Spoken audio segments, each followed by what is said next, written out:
Hello everyone, I hope कि आप सभी लोग ठीक होंगे। तो मेरा नाम इमरान नज़ीर है।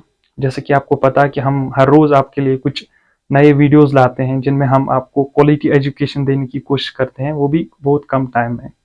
तो एट द एंड अगर आपको लगे कि वीडियो में आपको कुछ नॉलेज मिली है, क्वालिटी नॉलेज मिली है, तो हमारी चैनल को सब्सक्राइब करते जाना और इस वीडियो को लाइक और शेयर भी करते जाना। तो आज हमने जो टॉपिक सिलेक्ट किया है वो हमने सोशियोलॉजी से लिया है और इसमें हम इस सीरीज में हम सारे सोशल इंस्टीट्यूशंस को, जो भी इम्पोर्टेंट सोशल इंस्टीट्यूशंस हैं हमारी सोसाइटी के अंदर, हम उनको डिस्कस करने वाले हैं। तो सबसे पहला जो हमने आज इंस्टीट्यूशन उठाया है वो है मैरिज। ओके, तो आज हम मैरिज को डिस्कस करने वाले हैं और फिर इसी तरह हम जो दूसरे सोशल इंस्टीट्यूशंस हैं उनको हम डिस्कस करने वाले हैं। और फिर हम टाइप्स ऑफ मैरिज इसी वीडियो में हम डिस्कस करेंगे, और जिसमें हमारा मोनोगामी आता है, पोली एंट्री आता है और इसके सब types fraternal and non fraternal polyandry, and at the end कुछ इंपॉर्टेंट चैलेंजेस जो है हमारे मैरिज में आज के दौर में, उनको हम डिस्कस करने वाले हैं। तो मैरिज बेसिकली क्या होता है? मैरिज एक एग्रीमेंट होता है जिसकी वजह से दो अपोजिट जो सेक्स होते हैं वो रिलेशन में आ जाते हैं और वो फिर इस्टेब्लिश करते हैं फैमिली, और फिर चिल्ड्रंस को रेज करते हैं, उनकी सोशलाइजेशन करते हैं। तो ये सब होता है मैरिज में। तो मैरिज की जरूरत क्यों पड़ती है? क्योंकि मैरिज एक लीगल एग्रीमेंट होता है जिसके अंदर आप जब इस लीगल एग्रीमेंट में आप आते हैं तो आपको एक अप्रूवल मिलता है सोसाइटी की तौर से, अप्रूवल मिलता है आपको। तो फिर आप रिलेशन में आ सकते हैं, सेक्सुअल कांटेक्ट में आ सकते हैं। अगर आप मैरिज से पहले सेक्सुअल कांटेक्ट्स में आते हैं तो उसको हम प्रोस्टिट्यूशन का नाम भी दे सकते हैं, क्योंकि हमारी सोसाइटी में लेजिटिमेट नहीं है। तो आइए हम सीधे अपने टॉपिक की ओर चलते हैं। लेट मी, पहले मैं डस्टर ले लूं। तो आइए हम मैरिज को पहले डिस्कस करते हैं। ओके, देखिए, जब भी हम सोसाइटी के अंदर रहते हैं तो हम फाइंड करते हैं various social institutions,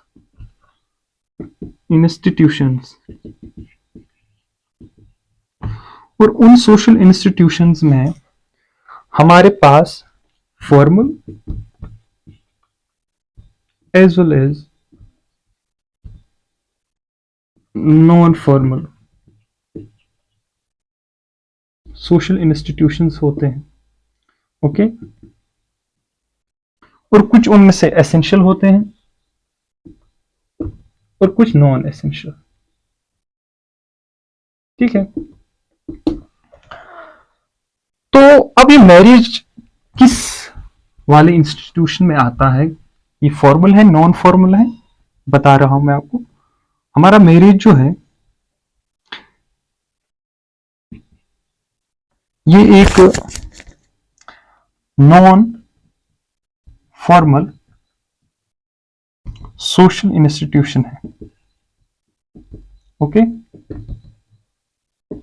non formal social institution but essential social institution है हमारा मैरिज। ओके, और ये यूनिवर्सल है। यूनिवर्सल से यहां पर मीनिंग क्या? वर्ल्ड वाइड आपको मिलेगा। ठीक है, तो हमारा मैरिज जो है ये एक सोशल इंस्टीट्यूशन है और एसेंशियल, और ये किस कैटेगरी में आता है? Non formal social institutions. तो जब हम सोसाइटी में रहते हैं तो हम ये नाम अक्सर सुनते हैं मैरिज का। देखिए, मैरिज में एक्चुअली होता क्या है, जैसे मैंने आपको पहले भी बताया, ये एक सोशल अप्रूवल होता है। और ये अप्रूवल कौन देता है आपको? सोसाइटी। ओके, और हम इस अप्रूवल को कैसे ऑब्जर्व करते हैं? Through various ceremonies. ओके, जैसे कि शादी ब्याह होता है तो सभी लोग आते हैं, नाचते गाते हैं, खाते हैं। उसका मतलब यही नहीं होता कि हमें खाना होता है, नाचना होता है, बट हम अप्रूवल करते हैं, अप्रूव करते हैं हम, अप्रूव करते हैं हम कि ये जो शादी है, ये जो रिलेशन हम स्टैब्लिश करने वाले हैं, ये लिजिटिमेट है, लिजिटिमेट है। ओके, तो इससे हम अप्रूवल देते हैं दो अपोजिट सेक्सेस को, और बाद में वो फैमिली स्टैब्लिश करते हैं। फिर उनके बच्चे होते हैं, उनकी परवरिश करते हैं वो, उनकी सोशलाइजेशन करते हैं वो, और इस तरह से हमारी जो सोसाइटी है वो बैलेंस में रहती है। ओके, और एक बात, ये जो मैरिज है is one of the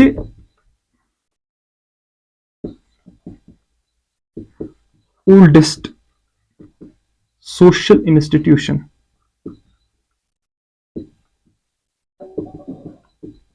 okay, और इसकी जगह आज तक कोई नहीं ले पाया। No one can achieve the status of marriage. Okay, but challenges हमारी सोसाइटी में आज मैरिज को बहुत हो रहे हैं, वो आगे चल के हम डिस्कस करने वाले हैं। तो आपको समझ में आ गया होगा कि मैरिज अब क्या है। एक सोशल इंस्टीट्यूशन है जो कि नॉन फॉर्मल सोशल इंस्टीट्यूशन है, जिसमें हम दो अपोजिट सेक्स को सोशल सैंक्शन मिलती है, और फिर वो अपनी फैमिली स्टैब्लिश करते हैं और बाकी सारी चीजें करते हैं वो। जैसे कि फिर मैरिज एक इंपॉर्टेंट रोल प्ले करता है सोशल कंट्रोल में भी। ओके, बिकॉज ये जो मैरिज है ये प्रोस्टिट्यूशन को भी कुछ हद तक क्या, बहुत एक अच्छी खासी लेवल तक कंट्रोल करता है। Okay, now we are going to discuss the important types of marriage which are prevalent in our society nowadays. Number one is monogamy. And what is monogamy marriage? It's a type of marriage जहां पर एक mail एक ही female के साथ शादी करता है। ठीक है, it's a type of marriage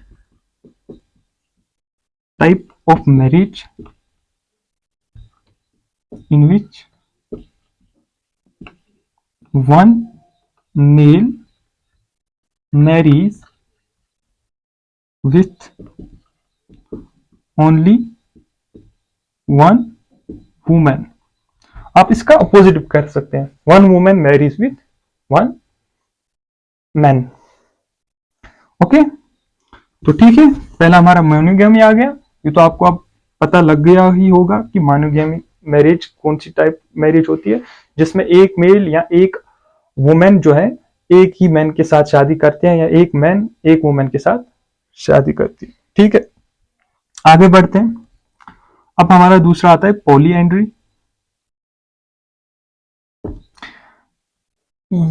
It's a type of marriage. Polyandry is a type of marriage in which one woman marries more than one man.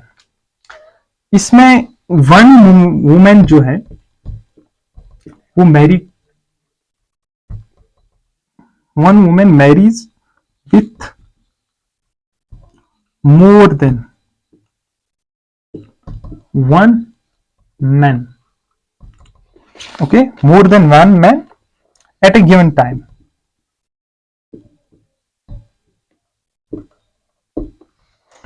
Okay, ये एक ऐसा टाइप है मैरिज का जिसमें एक औरत एक ही टाइम पे बहुत सारे मर्दों के साथ शादी करती है, और फिर अपनी जो जिंदगी है वो गुजर बसर करती है। ठीक है, और हम इसको इन शॉर्ट में लिख सकते हैं, वन वाइफ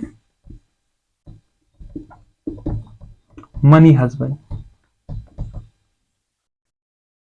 मेरी हैंड राइटिंग थोड़ी सी वीक है, तो आप मैनेज कर लेना। ओके, अब इसके भी दो टाइप्स हैं।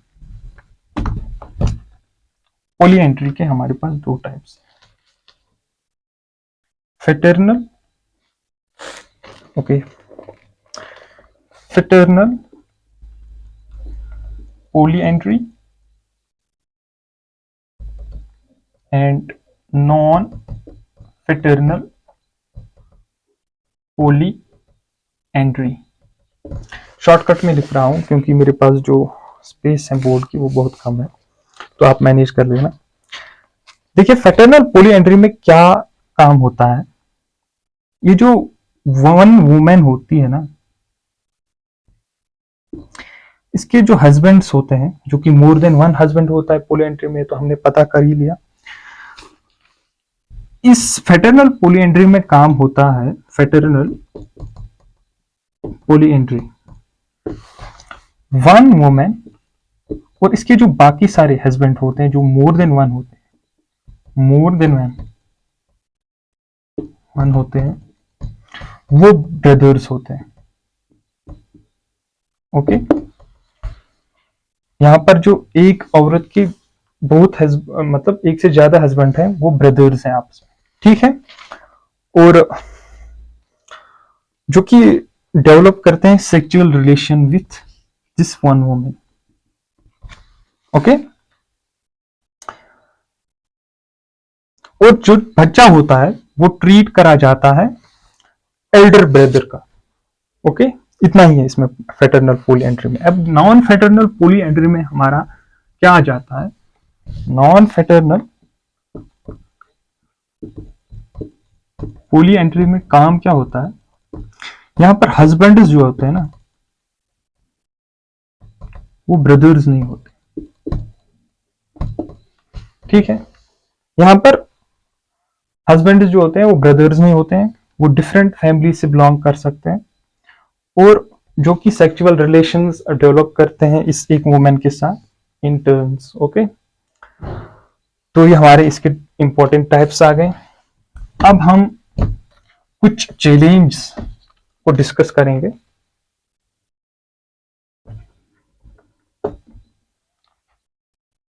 तो मैरिज इंपॉर्टेंट है। देखिए अभी तक जो हमारा मैरिज था ना, एज एन सोशल इंस्टीट्यूशन, इसको कम चैलेंज मिलते थे सोसाइटी से, क्योंकि उतना जो सोशल मीडिया या हम कहेंगे कि नेट वगैरह, उसकी ज्यादा कनेक्टिविटी नहीं थी। बट जिस जिस प्रकार से हम डेवलप होते जा रहे हैं, उसी प्रकार से मैरिज को दिन ब दिन चैलेंजेस मिलते हैं। और वो कौन से चैलेंज हैं, हम उनको डिस्कस करेंगे। अब हमारे पास इतना टाइम नहीं है कि हम सारे चैलेंज को डिस्कस करने बैठे, क्योंकि वीडियो लंबा हो जाता है, आप फिर नहीं देखते हैं। तो कुछ इंपॉर्टेंट चैलेंजेस हैं, हम उनको डिस्कस करेंगे। चेंजिंग इन क्या है, changing in societal norms, changing in societal norms, ये पहला चैलेंज है। देखिए पहले क्या होता था, एक फिक्स एज हुआ करती थी, एज फॉर मैरिज, और उसी टाइम पे अगर मानो कि आपके समाज में या आपकी सोसाइटी में 18 इयर्स आपको रखे गए थे कि आपको मैरिज 18 इयर्स के बाद करना है, तो आपको 18 इयर्स के बाद मैरिज डेफिनेटली करना पड़ता था। तो अभी क्या हो रहा है, ये जो सोसाइटल नॉर्म्स थे रिगार्डिंग मैरिज की, इनकी जो स्ट्रेंथ है वो कम होती जा रही है। अभी आप देखेंगे सोसाइटी में कि कोई बंदा 30 का हो रहा है, कोई 35, इवन की 45 का हो रहा है, उसकी शादी नहीं हुई होती है, क्योंकि वो सोचता रहता है कि नहीं, पहले मुझे अपनी जो इकोनॉमिक जो स्ट्रेंथ है, मुझे उसको ठीक करना है, और उसके बाद में शादी करूंगा। बहुत सारे इश्यूज होते हैं। तो दिन ब दिन जो सोसाइटल नॉर्म्स थे मैरिज के रिलेटेड, उनका जो इन्फ्लुएंस या उनका जो वजूद है वो कम होता जा रहा है, जो कि एक ग्रेटर इशू है, बन रहा है किसके खिलाफ, मैरिज एज एन इंस्टीट्यूशन के खिलाफ। ठीक है, दूसरा कौन सा हमारा चैलेंज है मैरिज को, जो आज के जमाने में मिल रहा है, फाइनेंशियल स्ट्रेस,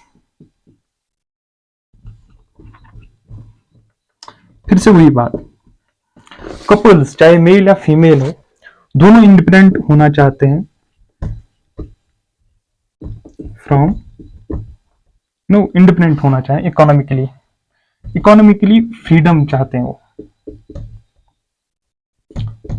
आज के जमाने में वुमेन भी कहती है कि मुझे अपने पति के पैसे पे नहीं पलना है, ठीक है, और मैन भी कहता है कि नहीं मेरे पास पैसे बहुत होने चाहिए, तभी जाके मैं अपनी फैमिली को एक अच्छा फ्यूचर दे सकूंगा या दे सकूंगी, ठीक है। जिसकी वजह से जो मैरिज का रेशियो है वो कम होता जा रहा है, और जो कि मैरिज का एक इम्पोर्टेंट एम होता है, जो कि sexual fulfilment of sexual desire, वो लोग मैरिज में इस इंस्टीट्यूशन के बाहर फुलफिल कर रहे हैं, जो कि एक चैलेंज है किसके लिए, मैरिज के लिए, ठीक है। और दूसरा है हमारा, तीसरा है, और कौन सा है हमारा, lack of communication, yes, lack of communication. देखिए लैक ऑफ कम्युनिकेशन से यहाँ पर मतलब क्या है, मीनिंग क्या है लैक ऑफ कम्युनिकेशन से। अगर हम मान ले कि एक कपल है एक, और उसमें से मान लो हस्बैंड या वाइफ और वाइफ, इनमें से एक, आप वाइफ ही ले लो, यहां पर वाइफ की एग्जांपल ले लो। वाइफ किसी दूर जगह पर जॉब कर रही है, ठीक है, और जिसकी वजह से वो अपना जो उसका जो ज्यादा से ज्यादा फोकस रहता है वो काम के ऊपर रहता है, क्योंकि आप किसी जगह पर काम करते हैं, जॉब करते हो, तो आपको फ्री में तो पैसे नहीं मिलने वाले, तो भी दूर रहना पड़ता है। तो लैक ऑफ कम्युनिकेशन से यहाँ पर मीनिंग क्या निकलती है कि लैक ऑफ कम्युनिकेशन हो जाता है, ठीक है, और जिसकी वजह से फिर इनके जो रिलेशंस होते हैं वो वीक होते हैं, हो जाते हैं दिन ब दिन, जो हमें दिखाई नहीं देते बट वो वीक हो जाते हैं। और इन दोनों की जो नीड्स होती हैं कभी कभार, ये अपने इस इंस्टीट्यूशन को भूल जाते हैं कि हम इस इंस्टीट्यूशन के अंदर थे, तो बहुत सारी एक्स्ट्रा मैटरनल अफेयर्स हो जाते हैं, और जो कि फिर बाद में इसका रिजल्ट निकलता है डाइवोर्स, और फिर से इस मैरिज को एक चैलेंज मिलता है यहां से, ठीक है, समझ में आ गया। तो आगे चलते हैं।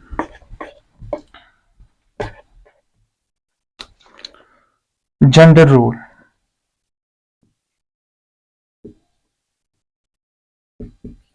देखिए जेंडर रोल्स में भी चेंज आ चुकी है भाई, मॉडर्नाइजेशन ने तो बहुत कुछ चेंज कर दिया हमारी सोसाइटी के अंदर। जेंडर रोल में कैसे चेंज आ गई, देखिए पहले पहले क्या होता था, हस्बैंड जो होता था ना, ये वर्क करता था आउटसाइड द होम,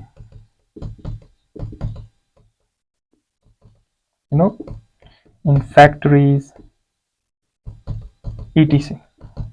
आज ये जो आज का मतलब आज ये फीचर नहीं रहा है सोसाइटी में, आज मेन भी बाहर जाता है और वुमेन। अब इससे होता क्या है,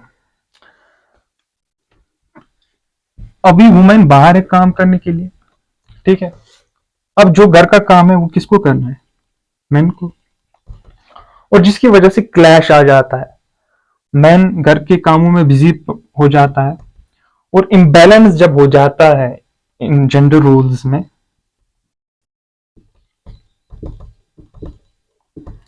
तो फिर से रिलेशंस जो हैं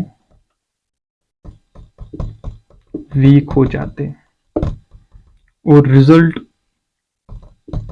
डाइवोर्स ईटीसी, ओके, डाइवोर्स हो जाता है, और फिर से चैलेंज आ जाता है किसको, हमारे इस प्यारे से इंस्टीट्यूशन को, जिसको हम मैरिज के नाम से जानते हैं, ठीक है। और अभी जो मैं समझता हूं मेरे हिसाब से, मेरे प्रकार से, कि इंपॉर्टेंट जो इश्यू चैलेंज मिल रहा है मैरिज को आज के इस कनेक्टिविटी के जमाने में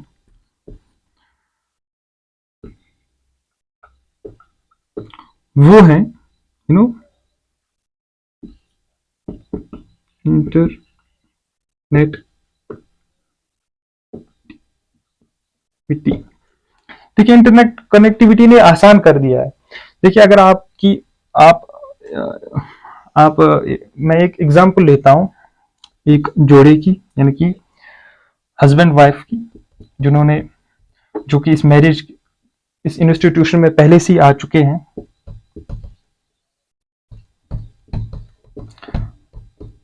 आपने तो सुना ही होगा आस पड़ोस में कि वाइफ कहती है हस्बैंड को, नहीं आप तो उस बंदी के साथ चैट कर रहे थे कल, या हस्बैंड बोलता है वाइफ को, आप उसके साथ व्हाट्सएप पे चैट कर रहे थे। देखिए, एक्स्ट्रा मैटरनल अफेयर्स को आज इस इंटरनेट कनेक्टिविटी ने आसान बना दिया है।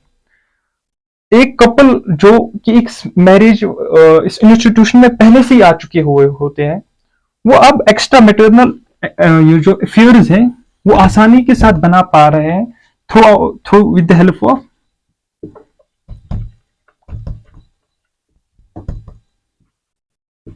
Internet connectivity. और फिर से चैलेंज मिलता है फिर मैरिज को, क्योंकि जब आप मैरिज के इंस्टीट्यूशन में पहले से आ चुके हुए होते हैं और फिर आप एक्स्ट्रा मैटरनल अफेयर्स के बारे में सोचते हैं या करते हैं, तो वहां पर तो डाइवोर्स होना ही होना है। आप ना किसी के बंदे के साथ बैठोगे कि जो दो लड़कियां घुमाता फिरता होगा, या एक ऐसी लड़की के साथ जिसके दो हस्बैंड भी हो और बॉयफ्रेंड भी हो, तो आप तो नहीं रहेंगे ना उसके साथ। तो फिर से वही बात हो जाती है और क्लैश आ जाता है और चैलेंज मिल जाता है किसको, मैरिज को। और प्रोस्टिट्यूशन भी किसी प्रकार से एक प्रकार से चैलेंज ही है मैरिज के लिए हमेशा, क्योंकि लोग अपने सेक्सुअल डिजायर को फुलफिल करते हैं प्रोस्टिट्यूशन के अंदर, मैं कह रहा हूं आउटसाइड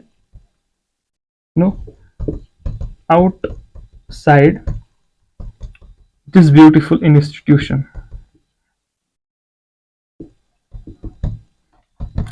और फिर जब आपकी सेक्सुअल डिजायर फुलफिल हो जाती है, तो आप कम सोचते हैं इस इंस्टीट्यूशन के बारे में, और फिर से वही बात, आपकी उम्र तो बढ़ती जाती है मगर आप मैरिज में पार्टिसिपेट ही नहीं कर पाते।